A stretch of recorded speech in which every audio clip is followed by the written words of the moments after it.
Welcome to the premiere edition of Visions of Innovation, the brand new video series from eSchool News TV. Watch this show and you'll meet some of the field's most fascinating EdTech visionaries, the people working today to shape the education and technology you'll use tomorrow. It's exceedingly appropriate that we begin this video series with two innovators acclaimed in knowledgeable circles as visionaries of visual learning. Our guests today are Andrew Schlessinger, CEO of Library Video Company, and Tim Beekman, President, Safari Video Networks, a division of Library Video Company. Together, they are transforming the way schools and teachers deliver visual content, and more importantly, the way students acquire knowledge and enhance their achievement.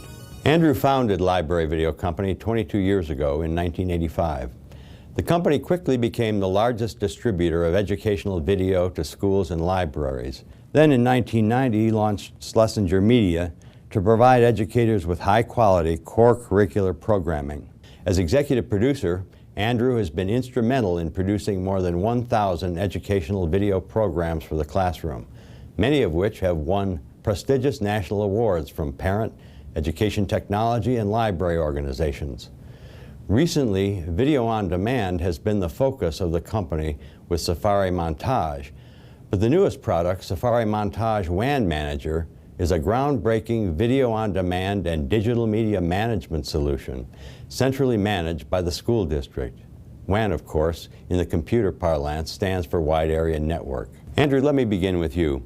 When did you first realize education and visual learning were going to be your life's work? Well, I think that was a gradual process, but if I were to point to one point in time, that would be 1985, when, with the advent of the VCR, we had schools that were buying VHS and beta half-inch tapes at the time and really didn't have a place they could go to that specialized in educational video and understood the types of materials they'd be looking for. So that's when I entered the marketplace and decided that I wanted to be in a position to really deliver great video content at prices, of course, that were coming down dramatically from what schools had paid in the prior 2 or 3 decades for video or film. Is that what most attracted you to the work? Well, that and the fact that it was the field of education, and that's of great interest to me and my family, and we are a family that is focused on education. So for me to be involved in both video and education and tying it all together into visual learning is really a career that I couldn't imagine being any better. Well, what do you think will be the long-term impact on education of visual learning, video on demand, and digital media management? Well, there's a lot in that question.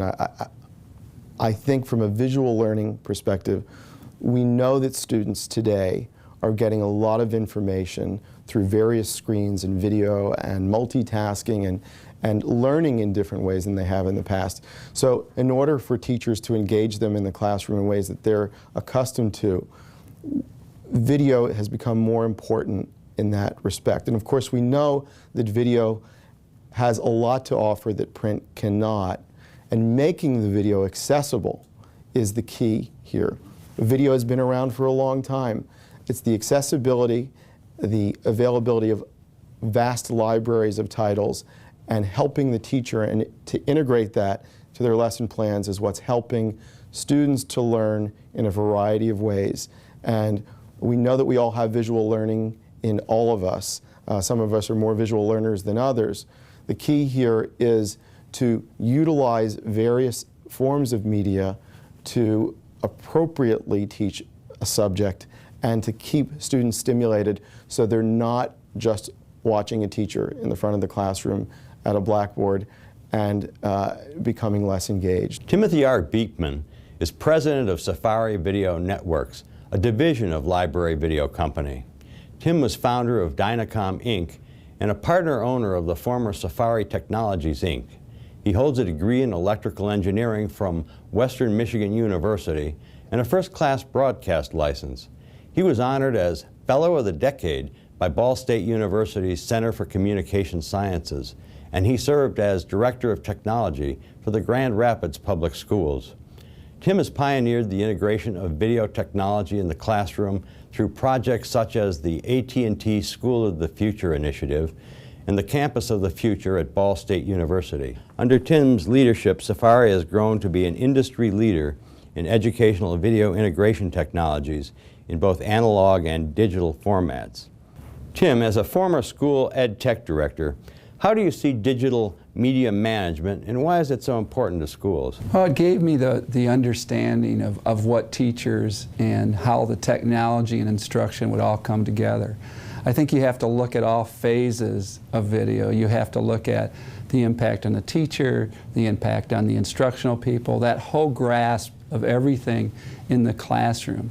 It gave me the insight to see that teachers wanted technology that was simplistic, easy, and was on demand. So it gave you a good feel from the concept of when this technology started, that you wheeled items in, that you kind of planned a lot of resources in the classroom, to now I have these access to these items on demand. So it gave me the background to understand that when I'm implementing technology, how I can do it, what the technology is to do it, and how it can impact instruction.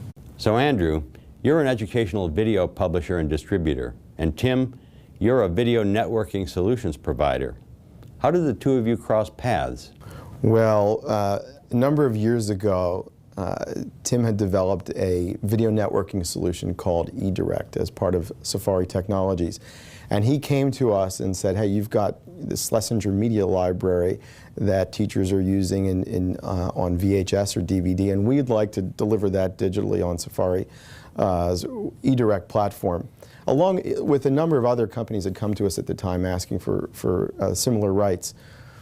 What was different about Tim's request was that Tim demonstrated that he could protect the content through digital rights management, unlike any other. So we granted the rights to Schlessinger Media to Safari Technologies at the time, had a successful relationship for a period of time, and then got to know each other and realized that we could deliver what Tim had created with eDirect together in a more effective way. From my perspective, we were always looking for the best content, because quite frankly today, it's not just about the technology, it's about the content and the system. So Andrew had the best content, hands down, so that was a simple piece. The other thing that I think was important to us is we knew that the model was changing from these big, gigantic video systems in schools to a model that was going to be able to be produced at a cost-effective way for all schools. And Andrew understood that. So from our perspective, we knew the model is going through a complete change, and that it was going to, we had some schools using visual media, to a model that we're going to have every school. And that model had to be cost effective, and it had to, without a doubt, deliver very, very high-end content.